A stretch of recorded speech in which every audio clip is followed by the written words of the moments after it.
დასავლური კვლევითი ორგანიზაცია რანდის ერთ-ერთი ანალიტიკური სტატიის თანახმად კრემლი აქტიურად ცდილობს ხელი შეუწყოს რასობრივად და ეთნიკურად მოტივირებულ ძალადობრივ ექსტრემიზმს. ცნობილია, რომ ავტორიტარული ქვეყნები ფსიქოლოგიური და საინფორმაციო ოპერაციების დროს სხვადასხვა მეთოდს იყენებს. ამ თემაზე მუშაობდა ევროპის ჯორჯიას სამხედრო მიმოხილველი გიორგი თუხარელი. გიორგი, რომ გავუმარტოთ მაყურებელს, რას ნიშნავს რასობრივად და ეთნიკურად მოტივირებული ძალადობრივი ექსტრემიზმი. ეს დასავლური ანალიტიკური ორგანიზაცია რანდის ანგარიში, რომელიც ახსენე. ამ ანგარიშის თანახმად ამერიკის შეერთებული შტატების სახელმწიფო დეპარტამენტის ინფორმაციას დაყრდნობით აღნიშნულია, რომ რასობრივად და ეთნიკურად მოტივირებული ძალადობრივი ექსტრემიზმი ეხება ისეთ ჯგუფებს და პირებს, რომლებიც ასე ვთქვათ, ისეთი თითქოს რელიგიური, თითქოს ეროვნული, თითქოს გარკვეული ღირებულებების დაცვის მიზნით მზად არიან იზალატონ მოქალაქეებზე, განსხვავებულად მოაზროვნე მოქალაქეებზე და ასე მაგალითად მიუხედავად იმისა, რომ ამ ტერმინით ჯგუფები მოიაზრება, ეს ასევე მოიცავს გარკვეულ ფართო სპექტრს, მოქმედების ფართო სპექტრს. ისეთ მაგალითად, შეიძლება იყოს ისეთი გზავნილები, რომლებიც სწორედ ასეთი ტიპის ექსტრემიზმს აღვივებს. და რანდის ამ ანალიტიკური სტატიის მიხედვით უკრაინის წინააღმდეგ რუსეთის, ასე ვთქვათ, რასობრივი და ეთნიკურად მოტივირებული ძალადობრივი ექსტრემიზმი ძირითადად მოიცავს 4 მიმართულებას და ეს 4 მიმართულება არის დენაციფიკაცია, დეჰუმანიზაცია, ანტისემიტიზმი და დასავლეთის მტრად წარმოჩენა. ხშირად გვესმის რუსეთის პოლიტიკოსებისგან, რომ უკრაინის დენაციფიკაცია საჭირო, რომ იქ რეალურად ფაშისტური ხელისუფლება მართავს უკრაინას, რომ დეჰუმანიზაცია, ანუ უკრაინელები მაქსიმალურად ასე ვთქვათ, ცდილობენ რომ მოაცილონ ჰუმანურობა, წარმოაჩინონ ისინი როგორც არაადამიანები, ასე ვთქვათ. ასევე დასავლეთის მტრად წარმოჩენაც ერთ-ერთი მეთოდი არის ამ კუთხით და ესა საინფორმაციო და ფსიქოლოგიური ოპერაციების ერთ-ერთი მიმართულება, რომელიც აუცილებლად გამოიყენება ხშირ შემთხვევაში ისეთ აქტიურ პროცესებში, რომელიც პირდაპირ დაკავშირებულია დეჰუმანიზაციის პროცესებთან და ეს გამოყენებულია არა მხოლოდ რუსეთის შიდა ტერიტორიაზე, არამედ სამიზნე ქვეყნებშიც. დეჰუმანიზაცია ახსენე ტერმინი, საინტერესოა, უფრო სალდნო ვისაუბროთ ამ ტერმინზე, რას ნიშნავს ის და რამდენად საფრთხის შემცველია ის საზოგადოებისთვის. დეჰუმანიზაცია როგორც ტერმინი, როგორც ოპონენტებისა და განსხვავებულად მოაზროვნე ადამიანების წინააღმდეგ მიმართული გარკვეული ქმედებები ახალი არაა საზოგადოებისთვის. კაცობრიობის ისტორიის მანძილზე არსებობდნენ ასეთი ავტორიტარული ქვეყნები, რომლებიც სწორედ ამ მეთოდით ცდილობდნენ ოპონენტების, მოწინააღმდეგე ჯგუფებისა თუ ინდივიდების დისკრედიტაციას, მათ ასე ვთქვათ, ჩამოშორებას პოლიტიკური და საზოგადოებრივი სივრციდან. ეს რა თქმა უნდა ძალიან დამაზიანებელი ეფექტის მატარებელი ჰიბრიდული მოქმედების კომპონენტია. დეჰუმანიზაციის პროცესში გამოყენებულია ისეთი მექანიზმები, როგორიც არის მაგალითად მეტაფორები, ანუ ხშირ შემთხვევაში განსხვავებულად მოაზროვნე ადამიანებს და ჯგუფებს ადარებენ ცხოველებს მაგალითად, დაავადებებთან დაკავშირებული გზავნილები, რომ კონკრეტულ ჯგუფს, კონკრეტულ დაავადებას იარლიქს აბამენ. დემონიზაცია, გარკვეული რელიგიური დემონების, სატანისტური ჯგუფების ასე ვთქვათ, იარლიქებს იყენებენ. მორალური საფრთხის წარმოჩენა, რომ ეს ყველაფერი მორალურ საფრთხეს უქმნის კონკრეტულად რაღაც კონკრეტულ ჯგუფს და ჯგუფთა წევრს და აუცილებლად ამ ყველა ცუდ ნეგატიურ მოვლენებში კონკრეტულ პირებს და პირთა ჯგუფებს ბრალსდებენ. ასე მაგალითად, ყველა კომპონენტი რომ გამოვიყენოთ და პირობითი წინადადება შევადგინოთ, ესე თვალსაჩინოებისთვის საინტერესო იქნება ფიქრობ და ესეთი წინადადებას მივიღებთ დაახლოებით, რომ გარკვეული სამიზნე ჯგუფის წევრები არიან პარაზიტები, ტერორისტები, ავადმყოფები და სატანისტები, რომლებიც ეროვნულ ღირებულებებსა და ფასეულობებს, ასევე ტრადიციებს ემუქრებიან და სწორედ მათი ბრალია კონკრეტულ ქვეყანაში გარკვეული ცუდი მოვლენები და ცუდი პროცესები.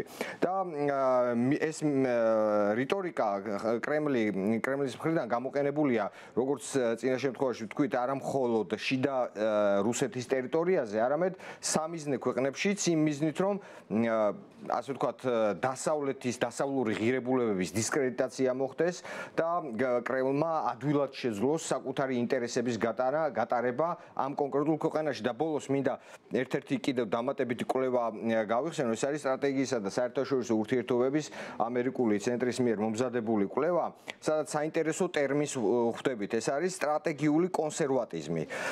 სტრატეგიული კონსერვატიზმიც არის ერთ-ერთი ჰიბრიდული მოქმედების ერთ-ერთი საშუალება და ის გამოიყენება დეჰუმანიზაციის მეთოდებთან სინქრონულად, ერთობლივად გამოიყენება და ამავე კვლევაში ჩვენ ვკითხულობთ, რომ სტრატეგიული კონსერვატიზმის მიზანია შემდეგ ასე ასახულია, რომ სხვადასხვა მიზანი გააჩნია სტრატეგიულ კონსერვატულ მიმართულებას და ეს მიზნები არის მიზნობრივ ქვეყნებში პროდასავლური განწყობების შემცირება, რუსეთის პოლიტიკური ქმედებების მხარდაჭერის გაზრდა სამიზნე ქვეყნებში, ევროკავშირსა და ნატოში ქვეყნების ინტეგრაციის პროცესის შეჩერება, შეწყვეტა და ასე შემდეგ და პოსტსაბჭოთა სივრცის ქვეყნებზე რუსეთის გავლენის შენარჩუნება და გაძლიერება.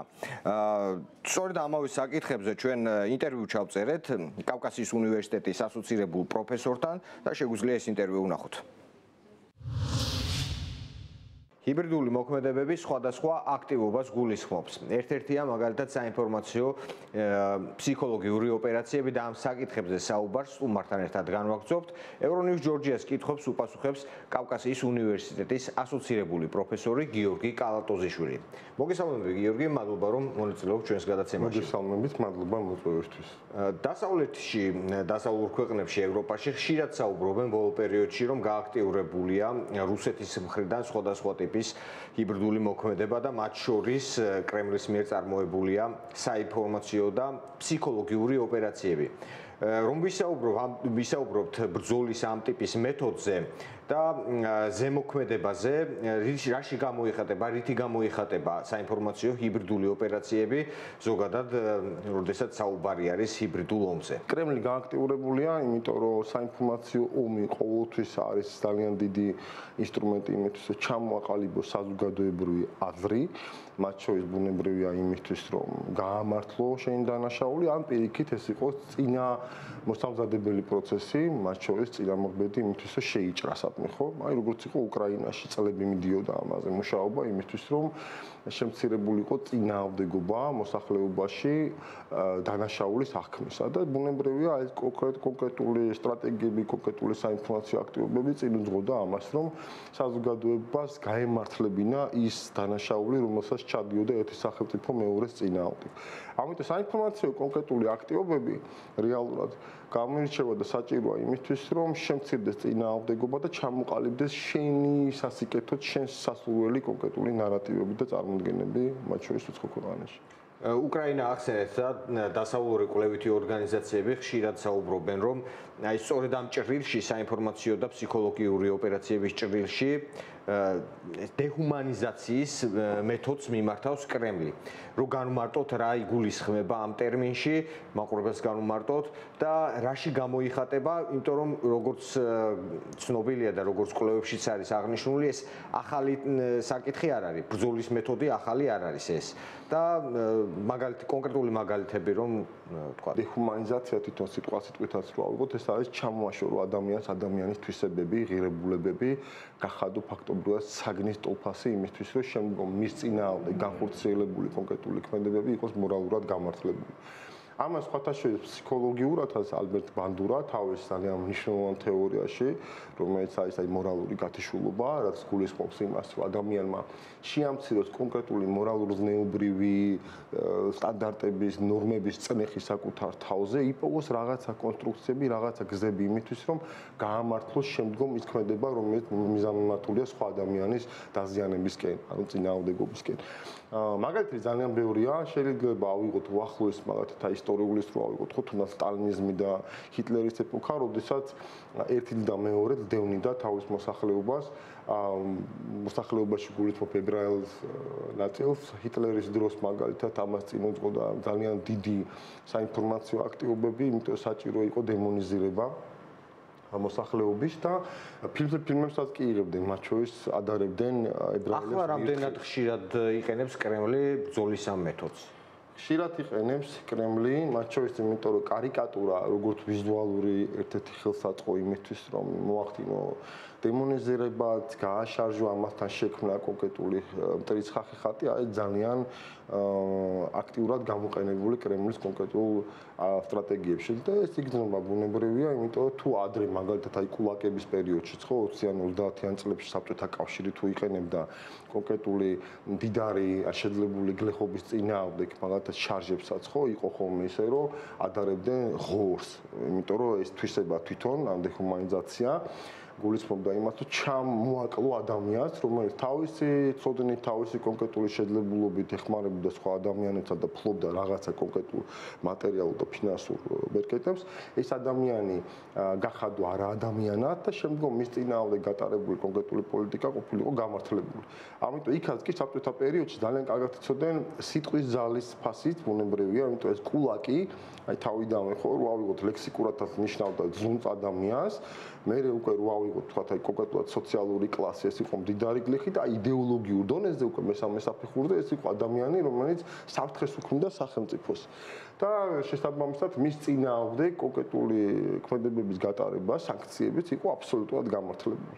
ამას წინ უძღოდა ჩვეულებრივად აქტივობა საინფორმაციო, როგორც უკვე ვთქვით, გაზეთების, კონკრეტული რადიო გამოცემების და მათ შორის კარიკატურების სახით.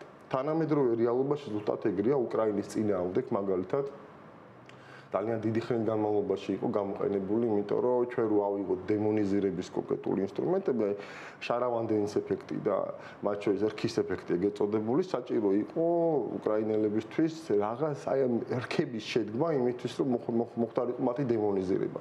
შემდგომ უკვე ბუნებრივია მათ წინააღმდეგ ომი იქ უნდა მორალურად გამართლებული, იმიტომ რომ აღმოჩნდებოდა რომ ჩვენ ვიბრძვით არა ადამიანების წინააღმდეგ, არამედ ამ შემთხვევაში უტმინდურების წინააღმდეგ, ხო? ამას მათ შორის პატრიარქი კირილე, რომელიც არის რუსეთის პატრიარქი, ამართლებდა და ამბობდა პირდაპირ, რომ უკრაინაში მიმდინარე ომი ეს არის ფაქტობრივად წმინდა ომი თანამედროვე სამყაროსა და აი სატანიზმის წინააღმდეგ და ეს გვახსენებს ისტორიულ ფაქტებსაც, ხო, როდესაც მე-11 საუკუნეში ჯვაროსნული ომების პროვოცირება მოახდინეთ ფაქტობრივად სასულიერო პირებმა, რომელსაც მოუწოდეს წმინდა მიწების დაპყრობა და უწმინდური, აი ეს ძალიან მნიშვნელოვანი დეჰუმანიზაციის კუთხით რო ავიღოთ, იმდროინდელი კონკრეტული სტრატეგიები უწმინდურების განდევნა და განადგურება. და ჩვენს რეალობაში რა შეგვიძლია ვთქვათ, გიორგი, იმიტომ რომ ხშირად გვხვდება ისეთი ტერმინოლოგია ქართულ რეალობაში, ქართულ სივრცეში, რომ რაც მსგავსი არის გარკვეულწილად იმ ტერმინოლოგიისა, რომელსაც კრემლი იყენებდა უკრაინის წინააღმდეგ, მაგალითად ხალხის მტრები და დაახლოებით ესეთი მსგავსი ის.